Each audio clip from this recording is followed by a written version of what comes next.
여러분 안녕하십니까? 오늘은 맹자 7편 가운데 제5편인 이 만장장입니다. 맹자는 원래 7편이었는데 뒤에 조옥이라는 분이 이 7편을 다시 각 편당 상하로 나눠 가지고 14편이 되었죠. 원래의 모습은 7편이었습니다. 상하로 나누어져 있지도 않았었죠. 만장, 여러분 맹자도 원래 많은 제자들이 있었습니다만은 아마 거의 끝까지 남아서 맹자가 상당히 오래 살았죠. 80대 중반까지 살았는데 참 낙백 시르에서 고향 추라는 곳 추에 돌아와서 이제 노년기를 보낼 때 끝까지 따라와서 맹자를 모시고, 그리고 또 맹자가 일종의 자서전이라고 할 수 있는 이 맹자, 이것을 쓸 때 도와서 그 완성시킨 2명의 제자가 있는데 그게 바로 공손추, 공손추죠.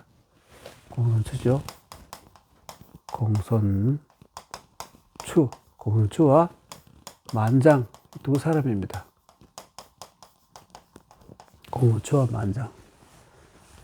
원래 이 사마천의 사기에는 만장 이름만 나오는데 뒤에 맹자에 관한 깊은 연구를 한 동안 때 조옥이라는 분이 공손추라는 이름을 같이 병렬을 했고, 또 공손추는 또 앞부분에 있죠.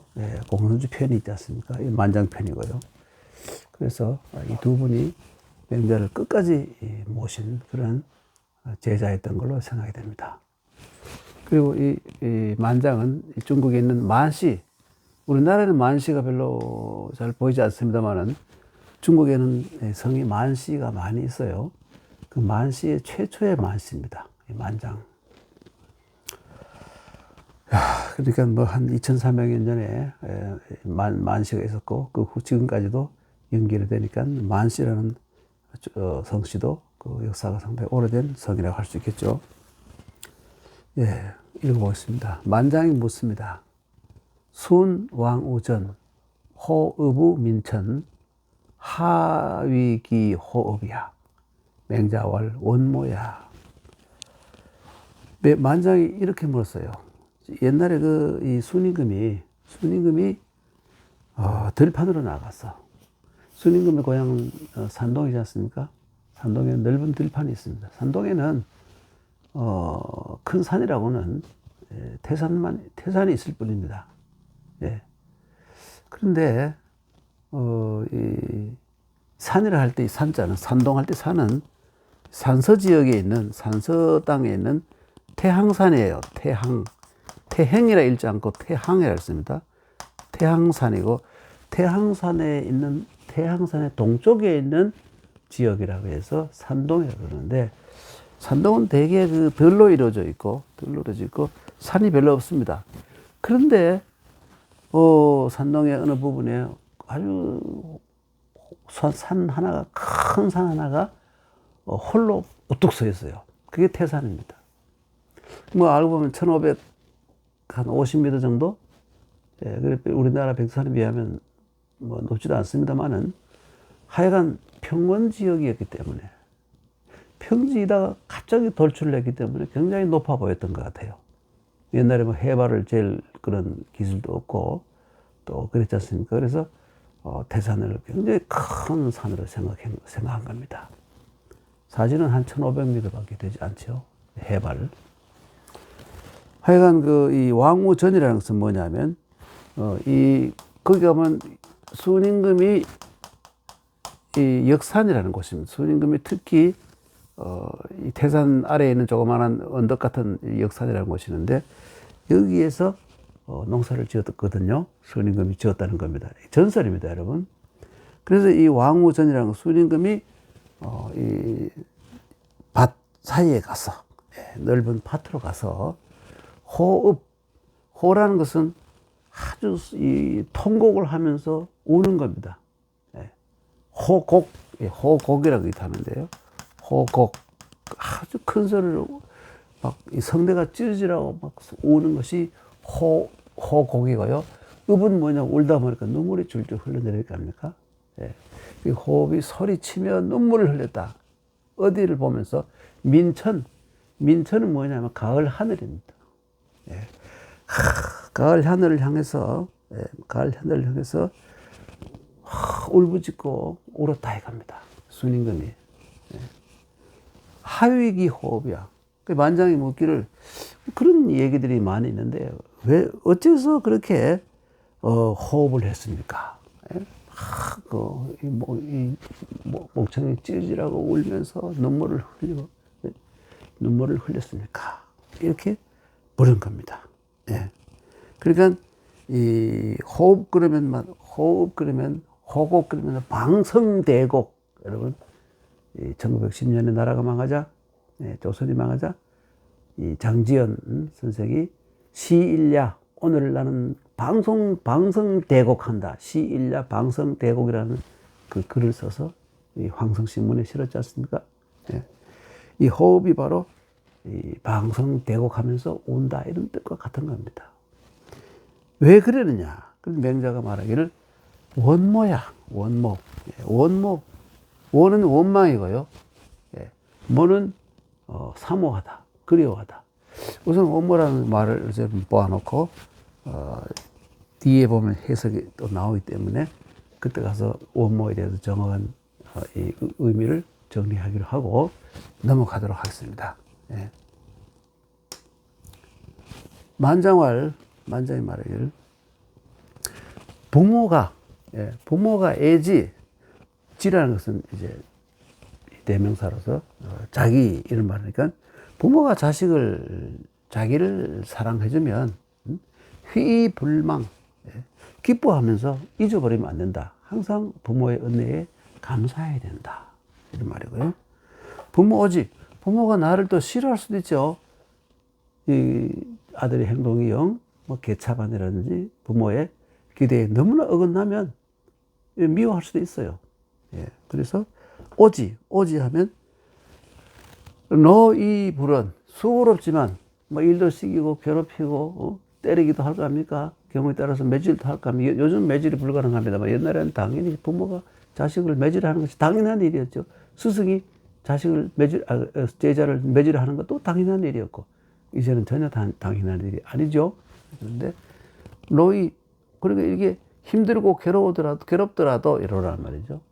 노고한 상태에 빠지더라도 원망해서 안 된다 이겁니다. 예. 그런데 이게 늘 우리가 이 선생님뿐만 아니라 공자도 그렇고 유학에서, 만장도 유학자 아닙니까? 이렇게 부모 애지면 희불망이고 부모 어지면 노이불은, 이것이 이 상식인데, 유학자들의 기본 상식인데, 연즉 순임금은 그러면 부모님을 원망했습니까? 아까 보면 원모야 했지 않습니까? 원모야. 그러면 순임금은 부모님을 원망을 했습니까? 이렇게 물었습니다. 그랬더니 이때 왈은 맹자왈입니다. 이때 왈자를 바로 쓴 건 뭐냐면, 앞에 맹자라고 안 쓴 것은 맹자가 즉시 대답했다, 이런 뜻을 가지고 있습니다. 중국에 이게 기록 방법 하나인데, 맹자왈 이렇다면 약간의 생각을 하고 대답하는 건데, 그냥 바로 왈 해놓으면 누군지 모르게 되죠. 이것은 바로 만장이 계속하는 게 아니라 맹자가 즉시 대답했다, 이런 의미를 가지고 있어요. 예, 왈. 장식. 옛날에 이 장식이라는 사람이 문어 공명고, 공명은 성이고 복성이고 고라는, 공명고는 스승이고 장식은 제자인데, 장식이라는 제자가 스승인 공명고에게 묻기를 순왕후전, 순임금이 저기 넓은 들판에 가서 울었다는 그 생략되죠. 이것은 즉 오기 득 문명이라는 건 당신에게 가르침을 받아서 선생님이 가르쳐 주셔서 저도 알게 되었습니다. 예, 나는 이미 선생님의 말씀을 듣고 알게 되었습니다. 그런데 호부민천, 예, 대성통곡하고 눈물을 흘리고 하늘을 원망했다는 것은 가을 하늘에 떼어놓고 말이죠. 통곡을 하면서 눈물을 흘렸다는 것은, 예, 호흡우천, 여기까지입니다. 호흡우천 잠깐 떼어야 됩니다. 하늘을 향해서 호흡을 하고 또 부모를 생각하면서 호흡을 했다는 거. 이 민천과 부모, 이 두 가지입니다. 호흡이 두 가지를 다 수식하게 되죠. 이것은, 부지야, 나는 듣지 못했습니다. 알지 못합니다. 네, 이렇게, 물었습니다. 그랬더니, 그 다음에 이제 공명고 스승이 제자인 장식에게 대답하기를, 시비이소지야. 이것은 비 아니다. 이는 뭐냐? 이는 요즘 여러분 니하오마 할 때 니죠. 니를 원래 이런 날에 이렇게 썼습니다. 원래 이렇게 쓰다가 이것이 약자로 이렇게 변한 겁니다. 약자 이렇게. 요거 없어도 너라는 말이고 있어도 너예요. 예. 그래서 이것은 네가 알 수 있는 것이 아니다. 예. 너가 모르는 것은 당연하다 이런 말입니다. 예. 비이소지야. 예. 이렇게 말했다 이겁니다. 예. 그러니까 이 공명고는 이 스승에게, 공명고는 어떻게 생각하느냐면, 스승인 공명고는 이 효자지심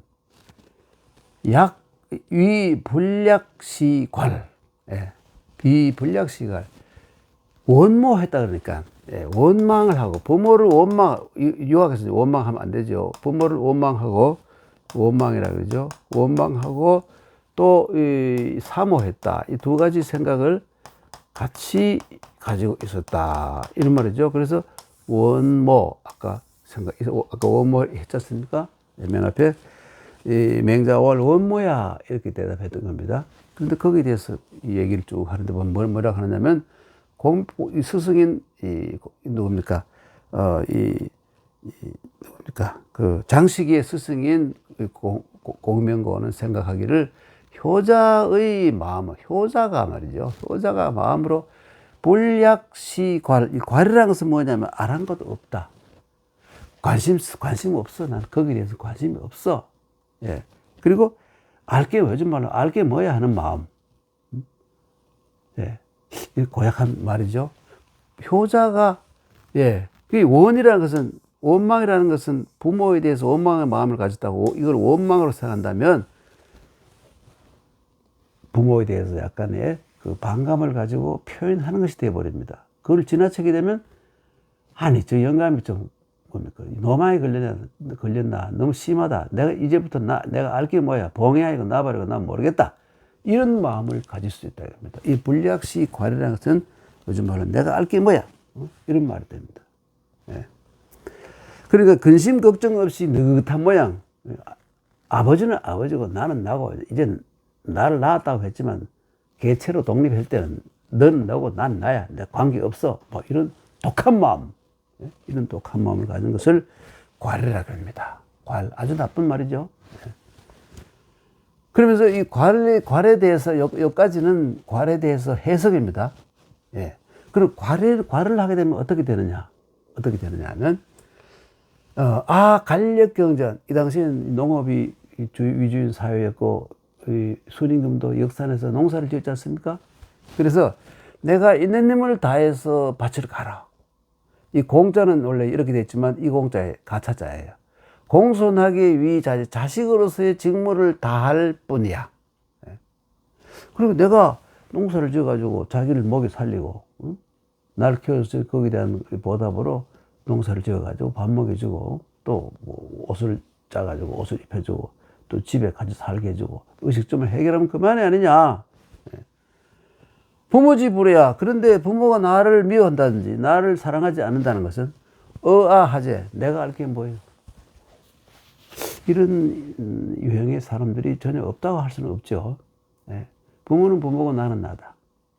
이런 그 묘한 아주 지독한 이기주의적인 이 의식에 사로잡힌 현대인들이 상당히 많다고 할 수 있죠. 정말 많을 겁니다. 근데 이 유학에서는 가장 중요한 게 유학의 핵심은 뭐냐면 무슨 천인 하빌이니 뭐 인의예진이니 뭐 최근수 사양시비니 다 그건 그보다 더 중요한 게 유학에서 가장 강조하는 것은 뭐냐. 유학은 바로 효의 사상입니다. 효 사상. 효입니다. 중국 고대에 수많은 사상이 있었지만 제자 백가라고 하지만 예, 사라져버린 것도 많이 있고 남아있는 것도 있지만 효를 가장 강조하는 것이 유학입니다. 유학의 특징은 효 사상입니다, 여러분.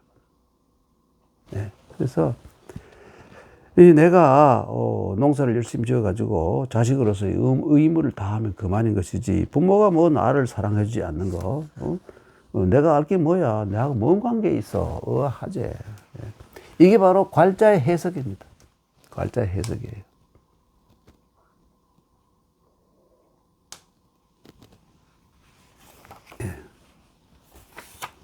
자, 그러면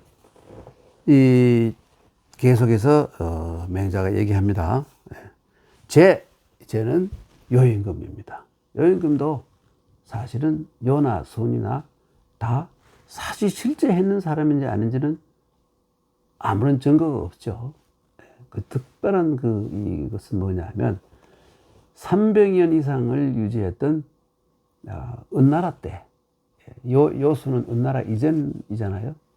이전인데 바로 하나라가 바로 순임금의 누굽니까? 신하였던 우가 만든 나라이니까 그 이전이에요. 그러니까 이 요순 그다음 우로 내려오는데 우는 시경에 이름이 나오기 때문에 고전에 이름이 나오기 때문에 실제 했던 사람이라고 할 수 있는데 그 이전에 요수는 사실 실제 했는지 전혀 증거가 전혀 없습니다.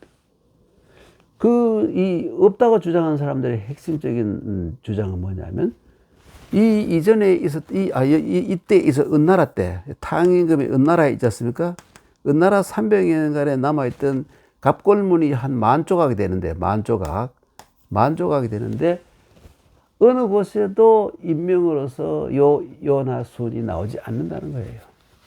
한 4,500자가 나오는데 그 중에서 한 3,000자를 해독할 수 있습니다. 그런데 아직도 1,500자는 그런 뭐 표지, 글자가 아닌 그림 같은 것이어서 해결을 못하고 있는데 어느 곳에도 요 수는 없어요. 이 사람 이름으로서 있는 게 없어요. 많은 이름이 나오는데도 그렇습니다. 그렇다면 요 수는 이때 아마 가장 좀 짜게 보는 사람들은 서주 시대 주나라 때 들어와서 인본주의자들 애민 사상 이런 것을 강조하는 사람들이 흙으로 만들어낸 것이다라고 보는 주장이 매우 강합니다. 네. 하여간 그러나 이 주나라 때 이제 주나라 초라든지 주나라 조금 전에 이 요순 이런 전설이 생겨났기 때문에 주공 무왕 주공할 때 주공만 해도 그 인문주의자이고 그 애민 사상이 강했고 하늘과 이 인간을 병렬해 놓고 하위 개념 인간이 하늘의 하위가 아니라 병렬해 놓고 같이 존중하던 그런 이 되게 큰 이 전환점을 만든 위대한 인간이잖아요. 네, 그래서 그때 이후로 이 요순 이런 그 과거에는 이 약육강식의 그런 시대가 아니라 아주 그 이상적인 세계가 있었다 하는 그런 허구를 만들어내기 시작했는데 그 대표적인 사람이 요순이고 그 주나라 때만 해도 그 이전에 뭐 이른바 이 황제 헌원씨 무슨 뭐 여러 가지 오제 사망 있지 않습니까? 오제는 요순으로 들어가니까 그때 이 사망하고 앞에 있는 또 오제 가운데서 앞에 삼항 삼제 전혀 나오지 않습니다. 결국 그 사람들은 누구냐? 바로 동주시대나 혹은 전국시대 때 만들어낸 인물들이죠. 그 대부분의 삼왕오제에 나오는 사람들. 누르황의 황제라든지 뭐 염제라든지 불꽃의 염하의 염제라든지 황제라든지 이런 이름은 요순보다도 훨씬 뒤에 나오는 이름들인 겁니다. 이거 다 뒤에 사람들이 만들어낸 것이죠. 근거가 없습니다. 뚜렷한 증거가 없고 근거도 없어요. 하여간 다만 이것이 나쁘지 않는 것이 이 황제니 염제니 다 애민 사상을 가지고 이 전쟁보다는 평화를 통해서 이렇게 이 세상을 조화시키고 함께 사는 땅으로 만들려고 했던 그러한 사상을 가진 분들이었다. 전쟁을 해도 평화를 위한 전쟁, 이런 방식으로 설정한 사람들이기 때문에 선의의 뭘까요? 조작이라고 해도 틀린 말이 아니겠죠. 하여간 맹자 시대에 이러한 공자 시대보다도 더 구체적으로 이런저런 얘기들이 만들어진 거예요. 지금 나오는 얘기들이 이런 겁니다. 제가 요임금이 사기자 그 자식, 이때 이 자는 아들 딸 다 포함, 구남이녀, 마지는 뭐 이름을 단주라 그래요. 사실은 아직 뭐 중국 기록에는 이렇게 요임금 마지는 단주라는 사람이 어리석었다는 것이죠. 그리고 그 8명의 동생도 다 있었고, 그 다음 딸이 둘이 있었는데, 11남매죠. 로 하여금, 그리고 하여금 백관 우양 창릉비, 그리고 백관과 그 요임금 당시에 당이라 그러죠. 그 나라를 당나라라 그러죠. 당이라 그러는데, 이 도자를 붙여가지고 도당이라고 그러는데, 요임금 시대 이 국호까지도 만들어 놓았죠. 그때 백관과 우양과의 창름은 여러 가지 농사를 지은 창고들 있지 않습니까? 창고뿐만 아니라 뭐 여러 가지 국가를 다스리는 데 필요한 물자들을 넣어 놓는 창고라고 할 수 있겠죠. 창름을 다 갖추어서 그것으로서 백관, 우양, 창름 이런 것을 전부 가지고 사순어 견무지 중 그 11남매를 시켜가지고 너희들이 전부 가서 나의 후계자는 순이니까 저 견무라는 것은 뭐냐면 견은 뭐냐면 이 밭고랑이고요. 그 무는 이랑 두둑입니다. 그러니까 순임금이 일단 아까 그 순왕후 전할 때 전 있죠. 순임금이 농사 짓는 그곳에 가서 견무지중이 바로 농사 짓는 거기에 가서 그 순임금을 받들어라 이렇게 한 겁니다. 이거 뭐 사실 이것도 좀 이상한 얘기죠. 그리고 그랬더니 천하지사 천하의 선비들이 이때 살아난 것은 과거에 원래 사는 무사들이고 뒤에는 문사들까지 포함합니다만은, 그러니까 이 천하의 뭘까요? 지식인들이 세상을 다스리는데 생각이 있는 사람들이 이런 말이겠죠. 다 취지자 많았다. 뭐냐면 그에게 그런 누굽니까? 순임금에게로 나아가는 사람들이 많았다. 그리고 또 이 요임금이 장서 천하의 천지연 장차, 이 서라는 것은 여러 가지 해석이 있는데, 이때 요즘 중국에서는 가장 정확한 것이 이 서자는 다계자의 뜻이고요. 다계자의 뜻이고 또 모두 다 진짜 이렇게 쓰죠. 다계자 그리고 진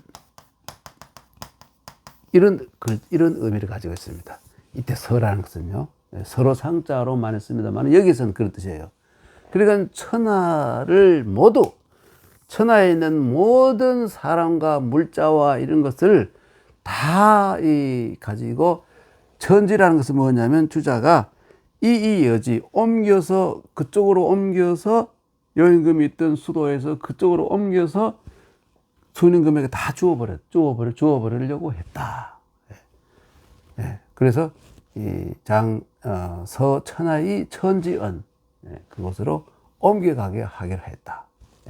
그런데 순임금의 입장에서는 어떤 상황이냐면, 요임금이 이런 있을 수 없는 그런 호의를 하나의 이 시골에서 있는 능력이 있는 인품이 훌륭한 소문이 좀 난 농부에 지나지 않은 자기에게 아들 9과 딸 둘은 자기 부인으로 삼게 합니다. 요임금이.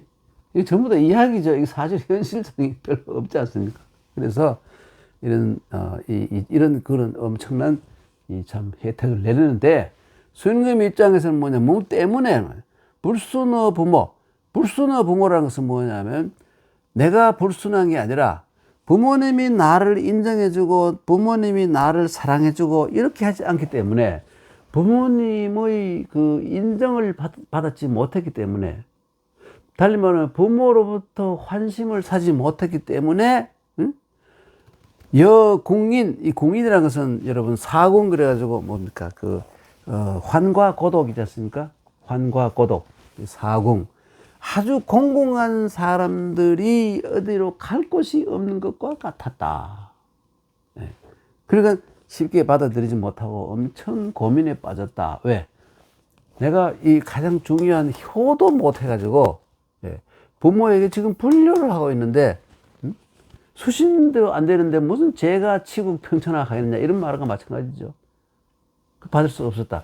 이렇게 지금 좀 허황한 소리를 강조하는 이유는 뭐냐면, 이게 효라는 것이 가장 인륜에 있어 인간으로서 가장 중요한 게 효다. 짐승과 인간의 다른 점은, 특별히 다른 점은 효다 이것이죠. 물론 뭐 까마귀나 까치 혹은 뭐 이런 일부 이 짐승들이 뭐 이 부모를 먹여 살리고 뭐 한다는 경우 가끔 있긴 합니다만은, 그건 아주 특별한 특수한 예에 지나지 않고 대부분 그렇지 않죠. 그렇지 않고 인간만 부모에 대해서 그러한 특이한 감정을 가지고 있다. 그 감정이 바로 효도다 이것이죠. 예, 그것을 강조하기 위해서 계속 이런 얘기를 합니다. 천하를 다 줘도 내가 효자가 아니면 받아들일 수 없다는 것이. 예, 그래서 수신이 바로 수신의 핵심 가운데 효가 당연히 들어있죠. 수신, 재가, 치국, 평천하. 예, 이런 얘기입니다. 제4기자 구남이녀 백관 우양 창름을 갖추어서, 구남이녀와 백관과 우양과 창름을 모두 갖추어서 그것을 가지고 그것을 사수너 견무지 중 이 구남이녀로 하여금 백관 우양 창름을 다 갖추어서 그 우임금이 있는 산동의 역산에 가서 거기에 가서 순을 차세대 지도자로 섬겨라. 이렇게 했더니 천하의 선비들도 많은 사람들이 그 순임금의 역산으로 몰려갔다. 여임금이 인정해 줬기 때문에 후계자로. 그리고 여임금은 또 천하에 있는 모든 이 좋은 것, 통치를 하는데 가장 필요한 것들을 전부 그 역산으로 옮기려고 했다 이겁니다.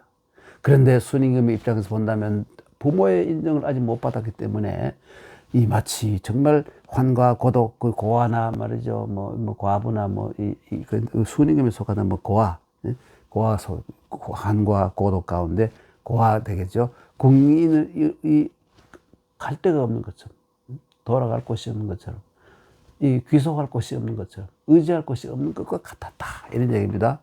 그 다음에 넘어갑니다. 천하지 사열지 인지소역이야. 예? 이 부족이 해요. 천하의 이 선비들이, 지식인들이, 세상에 뜻이 있는 사람들이 전부 누구를 좋아하면, 인지소역이야. 그것은 모든 사람들이 다 원하는 것이다. 그렇지 않겠습니까? 세상 사람들이 모두 자기를 인정해주고 자기를 좋아한다면 그 싫어할 사람이 누가 있겠습니까? 천하의 모든 선비들이, 지식인들이 전부 누구를 좋아한다면 그것은 좋아한다는 것은 그 사람 인자는 어떤 개인 누구라도 다 원하는 바다, 원하는 것. 그런데 부족이 해우. 그런데 이건 사실은 순임금을 두고 얘기하는 것이죠. 부족이 해우. 부모에게 불효하고 부모의 인정을 받지 못하고 하는 것을 그 걱정을 풀릴 수가 없어. 해우가 안 돼. 요즘 해우는 화장실에 가는 해우라고 합니다만은 근심 걱정을 해결하는 것. 네. 근심 걱정. 이 화장실에 가서 뭐 배설하는 건 근심 걱정이 아주 극히 일부분이겠죠. 그런데 여기서 해우라는 것은 온갖 고통, 고뇌 이런 것을 다 포함하는 것이죠. 호색에 있던 뭐냐면 아름다운 여자, 미녀입니다. 여임금이 자기 아황과 여영이라는 두 예쁜 딸을 전부 순에게 한꺼번에 그냥 부인으로 삼아라고 준 겁니다. 그 자매가 한꺼번에 시집 온 거예요. 농부한테. 황제의 임금의 두 딸이. 그 호색이 인지소욕. 예쁜 여자는 인간이면 누구나 다 원하는 바인데, 응? 재지, 이녀. 이때 처는 동사로 가지고 마누라로 삼단 말이죠. 이 요임금의 두 딸을 마누라로 삼았는데도 부족이 해우. 엄청 기분이 좋아서 저 기분이 풀리게 될 텐데 그게 아니에요. 부모에게 먼저 인정을 못 받았기 때문에. 엄청나게 효를 강조하고 있죠. 부귀, 부인지도, 부자가 되는 것은 누구나 사람들이 다 원하는 것인데, 부유천, 아까 그랬잖아요. 요임금에서 천하의 모든 재물이 뭡니까? 저것이죠. 뭡니까? 아까 뭐라고 했습니까? 예.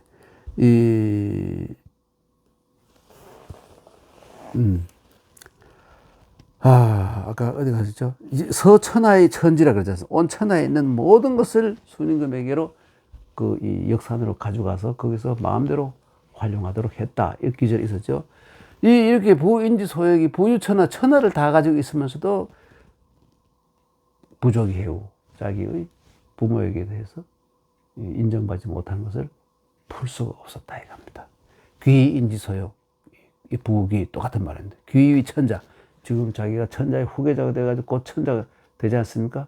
황제가 되잖아요. 이때 아직 황제라는 말은 나오지 않았지만, 네, 최고의 지도자가 되는데 이것도 부족이 해우. 네, 부모에게 인정받지 못했기 때문에 그 걱정을 풀 수가 없었다. 이런 말이죠. 네. 그 다음 넘어갑니다. 인열지, 호색, 남들이 자기를 좋아하고, 그 어마어마한 인기를 누리고, 이런 말, 인열지란 말. 모든 사람이 다 자기를 다 좋아한다는. 또 호색, 아주 아름다운 여자들이 자기 마누라가 됐어요. 부귀, 온 천하가 다 자기 거예요. 귀는 곧 천자가 되잖아요, 자기가. 무족이 해오자.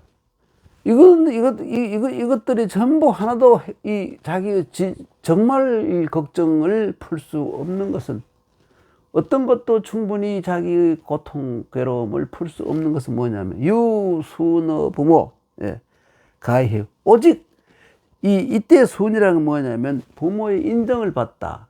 부모가 자기를 좋아하다. 이것입니다. 그러니까 부모의 환심을 얻어야만이, 오직 순어 부모의 환심을 얻어야만이 가해요. 예. 이른바 수신의 문제를 해결할 수 있었다 이겁니다. 그러니까 이게 참 엄청나게 과장이지만, 예, 이게 결국 한마디로 말하면 효지요. 효 사상입니다. 효 사상. 예, 유학의 핵심은 효다. 효가 점점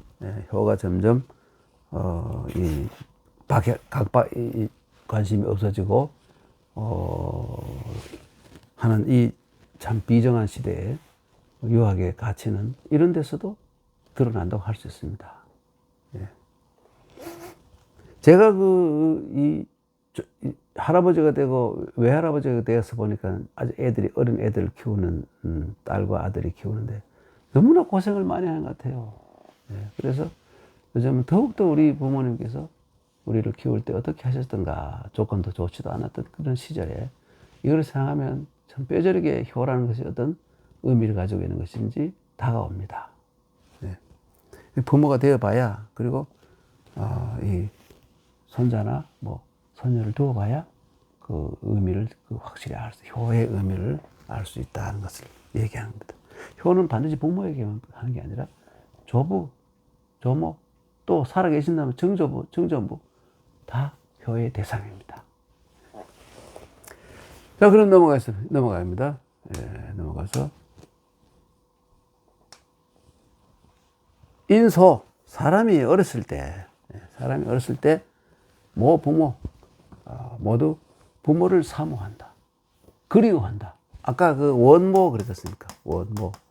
원모에 쭉 다시. 예. 자, 사람이 어렸을 때는 다 부모. 이게 뭐냐면, 모든 것을 부모에게 의지해서 살아간다. 이런 말과 마찬가지입니다. 어렸을 때는 부모의 이 가르침과 부모가 만들어주는 환경이 가장 중요하지 않습니까? 예.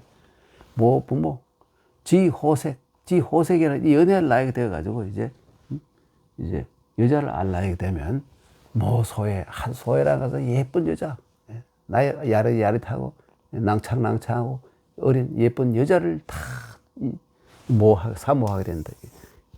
골똘히 정하고 사랑을 얻으려고 하고 이런다 이것이죠. 유처자, 장가를 가서 처자가 있으면 항상 이놈들은 이 사람은 처자만 생각하는 거예요. 처자의 안녕과 처자의 행복만 생각하게 되어 있다 이것이죠. 그리고 이게 일반 사람들이 일반적인 생각이다 이거죠. 누구나 부정할 수 없는 것이다 이겁니다. 어렸을 때는 부모에게 의지하고 그 이성을 알게 되면 이쁜 여자를 좋아하게 되고 장가를 가서 처자가 있으면 처자를 위해서 헌신한다 이런 말이잖아요. 사직복은 벼슬을 하게 되면 임금을 모하게 돼 있고, 사모라는 말을 해서 사모란 말만 가지고는 또 부족하기도 하죠. 모금. 부득어 군적일중, 임금에게 인정을 받지 못한다면 속이 바짝바짝 탄다 이거예요. 일중이라는 것은 속이 바짝바짝 탄다는 말이에요. 고민에 빠진다 이거예요. 큰일 났다. 어떻게 하면 내가 임금의 인정을 받을까? 요즘 어떻게 옛날 달리 말하면 요즘 말 부득어 군이라는 건 회사에 가서 팀장이라든지 과장이라든지 국장이라든지 위에 있는 사람들에게 인정을 받지 못하면 좀 괴롭지 않습니까? 그러면 노력을 해서 인정을 받도록 해야 된다 이런 말입니다. 부득어 군즉 열중. 열중은 이 마음 가운데 부분이고 심장이 뜨거워진다. 심장이 뜨거워진다는 두근두근거리고 항상 불안하고 어떻게 해서라도 이걸 해결하려고 하게 된다 이런 말이죠. 그 다음에 대효 종신, 큰 효자는 종신토록 부모를 그리워한다. 부모에게 효도를 할 걸 생각하고 항상 부모를 그리워한다. 이 대효, 큰 효자는 50이 모자. 그런데 나이가 한 50쯤 되면 옛날에 환갑만 돼도 큰 장수한 거 아닙니까? 근데 이 50이면 한 노인이에요. 완전히 이제 죽을 날도 얼마 안 남은 노인, 그런 나이인데도 부모를 살아있건, 이때는 살아있다고 봐야 되죠. 살아있는 부모.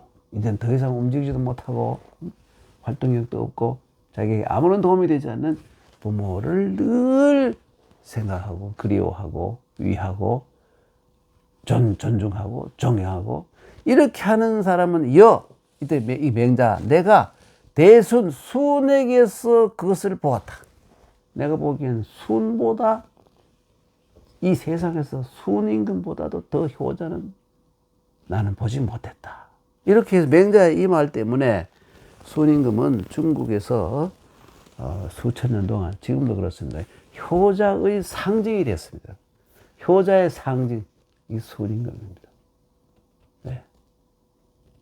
여임금도 효자였겠습니다만은 순이 특별히 더 효자였다. 자, 오늘은 그럼 여기까지 하고요.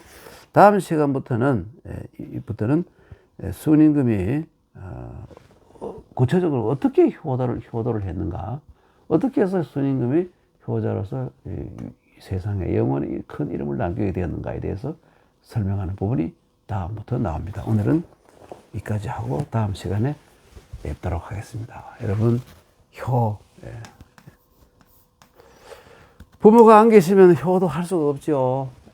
부모가 계시지 않으면 효도할 수가 없습니다. 효를 할 수가 없어요. 살아 계시면 한 분이라도 계시면